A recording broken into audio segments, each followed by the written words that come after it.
एक बार एक व्यास जी कथा कहने के लिए गए। कथा कहकर के जब लौट करके आए तो पत्नी ने पूछा, हो गई कथा? बोले हाँ। बोले आपकी पोथी कहाँ है? बोले पोथी तो वहीं रह गई राजा के यहाँ। बोले जाओ ले आओ। व्यास जी वापस लौट करके गए तो द्वार पर राजा की बेटी मिली। व्यास जी को देख के प्रणाम किया। व्यास जी, आपने ऐसी कथा सुनाई, इतनी अद्भुत कथा सुनाई कि आपकी कथा सुन के मेरे प्रश्नों का उत्तर मिल गया। बोले अच्छा, क्या सुना था तुमने? बोले मैंने सुना कि सुभद्रा को अर्जुन बहुत अच्छे लगते थे तो दोनों ने भाग के ब्याह कर लिया। मुझे भी कोई प्रिय लगता है। अब मुझसे कोई कहेगा कि तुमने ये गलत किया तो मैं तो कह दूंगी व्यास जी सुना के गए थे, आपने बड़ी कृपा की। व्यास जी बोले मेरी पोथी कहाँ है, वो दे दो। भीतर गए तो राजा का बेटा मिला।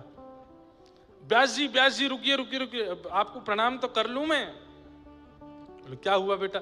आपने ऐसी कथा सुनाई कि मेरा जीवन बदल गया, मैं बहुत चिंता में रहता था, अब मुझे चिंता नहीं है। अच्छा क्या सुना तुमने कथा में? बोले मैंने तो आपकी कथा में कंस को अपना गुरु बनाया। बोले मतलब?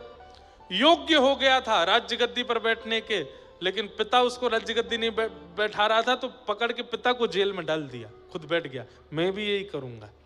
पिताजी बहुत दिन हो गए, मान ही नहीं रहे, मुझे बैठा ही नहीं रहे, मेरा राज तिलक कर ही नहीं रहे। पकड़ के एक दिन योजना बना ली, मैंने इनको जेल में डालूंगा और पूरी सत्ता अपने अधिकार में ले लूंगा। कोई कहेगा गलत है तो बोल दूंगा कथा में सुना था। कथा में तो सब बातें अनुकरणीय होती हैं। कथा में जो सुना दें व्यास जी सब फॉलो करने वाली होती हैं। व्यास जी बोले मेरी पोथी कहाँ है, मुझे बस वो दे दो, मैं चला जाऊंगा यहां से। थोड़े और भीतर गए तो रानी मिली।